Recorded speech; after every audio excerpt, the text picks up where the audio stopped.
Hedhi.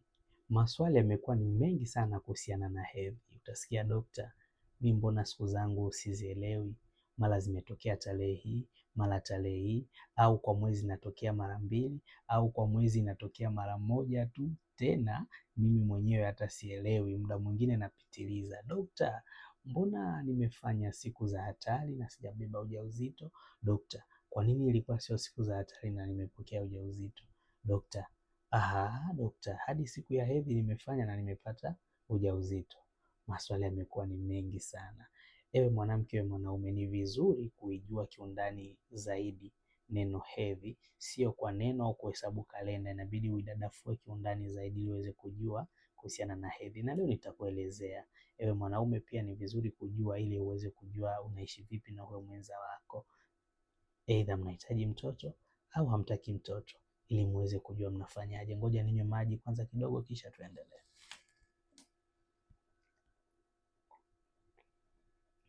Hedhi ni nini? Hedhi ni mchakato wa asili wa kibiolojia ambapo mwanamke hutokwa na damu ukeni kila mwezi.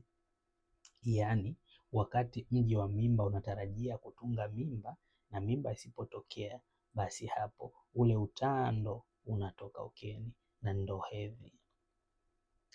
Kikawaida mwanamke au binti anapofikisha umri wa miaka 9, 10, 11, 12 sana sana hadi 16, walio wengi huvunja ungo. Inapotokea amewahi zaidi kabla ya miaka hiyo au amechelewa zaidi kabla ya miaka 16, ni vizuri kufika kwa wataalamu ili kuweza kujua ni nini kinamsibu, kwa nini amechelewa na kwa nini amewahi, ili aweze kupata tiba au tuweze kujua ni mambo gani yamesababisha, kwa sababu kuna ambao wanawahi na kuna ambao wanachelewa, ni kulingana na mazingira pia na sababu zingine za kibiolojia. Kikawaida mzunguko unatakiwa uwe ni siku 21, 24, 28, 30, 35. Inatokana na kila mwanamke tofauti tofauti, kwa sababu kila mwanamke ana tarehe zake za mzunguko wa mwezi. Ila ukiona imezidi miezi 3, 2 haujapata hedhi, hapo utakuwa kuna tatizo. Ni vyema ufike kwa wataalamu ili waweze kuchunguza zaidi. Au unapoona ndani ya mwezi mmoja imetokea zaidi ya mara 4, sasa hapo inabidi uweze kuwaona wataalamu uweze kupata maelekezo na tiba zaidi. Lakini ndani ya mwezi kutokea mara 2 si ajabu, kwa sababu kuna mwanamke mwingine anaweza kaenda siku 21. Ila sasa wanawake wengi tunashindwa kuelewa jinsi gani ya kuhesabu mzunguko wa hedhi. Shida inatokea hapa. Walio wengi ukiwauliza siku zako za hedhi ni siku ngapi, atakwambia ni 4, 5, 7. Yaani yeye anahesabu siku ambazo damu inatoka, yaani ni kipindi cha hedhi ndo anahesabu. Sasa anashindwa kuelewa idadi ya mzunguko mzima, ndo anapaswa kuelewa. Na mzunguko wa siku nzima, yaani wa mwezi mzima, hauwezi ukaenda hizo siku 4. Zile ni siku za damu kutoka. Sasa kuna mzunguko wa hedhi ya mwezi mzima ambayo kitaalamu inatakiwa ni siku 21, 24, 28, 30, 35 hadi 36. Inatokana na mwanamke mwenyewe. Unahesabu vipi? Siku ya kwanza ya hedhi, yaani siku ya kwanza kupata hedhi, ndo siku ya kwanza unaanza kuhesabu ya mzunguko wako. Sasa ukishaweka labda imetokea tarehe 1, basi wewe andika tarehe 1. Utaenda hadi kipindi cha hedhi umepata tena. Ukiona tu damu imetoka, basi pale pale ndo utahesabu idadi ya mzunguko mzima. Hapo ndo utapata ni siku ngapi unaenda, 28, 35, 21. Hapo utapata idadi kamili. Ukishapata idadi kamili, mwezi mwingine tena rudia, mwezi mwingine tena rudia hadi miezi 6. Basi ukishafikisha miezi 6 utajua tu kikawaida wewe unaenda ni siku ngapi, 21, 28, 30, 35. Kama ndani ya miezi 6 ikitokea ni tarehe zile zile au siku zile zile, basi we mzunguko wako tunauita ni mzunguko wa kawaida, yaani 29, 29, labda 30, labda 31, labda 28, yaani hazipishani sana. Huo mzunguko tunauita ni mzunguko wa kawaida, na asilimia kubwa ambao mzunguko wao ni wa kawaida huwa mahesabu yao yanaenda vizuri kabisa. Tutapata siku za hedhi, tutapata siku salama, tutapata siku hatari, tutapata siku za ovulation. Kuna siku ambazo hazieleweki, yaani mzunguko ambao haueleweki, ndo wapo sasa utamkuta mtu mwezi huu kaingia 21, mwezi uliofuata kaingia 28, mwezi mwingine kaingia siku 40, mwezi mwingine utakuta ameingia siku 34. Hao pia wapo, ndo wale utasikia ndani ya mwezi mmoja nimetokwa na hedhi mara 2. Sio mbaya, unajua kila mwezi una idadi ya siku. Kuna mwezi ambao una siku nyingi na kuna mwezi ambao una siku chache. Kwa mfano mwezi wa pili huwa una siku 28, 30.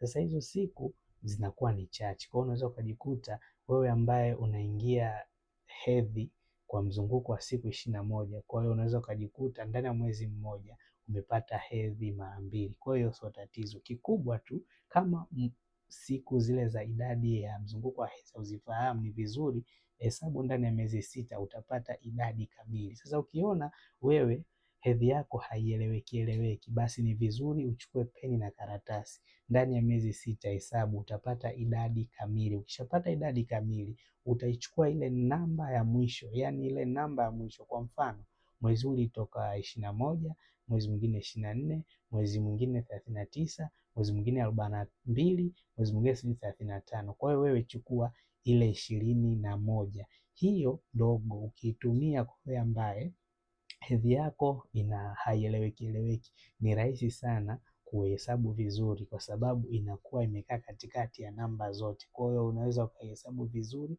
na ukawa hatarini zaidi katika kuikwepa swala la kupata mimba, ukawa ni salama zaidi katika swala la kupata ujauzito. Naamini hapo tunaelewana. Na kwa wale ambao hedhi yao inaeleweka, tarehe ni zile zile, mara nyingi hazibadiliki, hata kama imebadilika ni 1 ni 2, wao usalama ni salama zaidi, kwa sababu inakuwa haibadiliki. Kwa hiyo si ajabu mtu kuingia hedhi mara 2, inatokana na sababu yeye anaingia mara ngapi, au ni idadi ya mzunguko wa hedhi ni siku ngapi, ambapo kitaalamu inabidi uhesabu siku ya kwanza kupata hedhi hadi mzunguko utakaofuata. Hapo ndo utapata idadi kamili ya hedhi.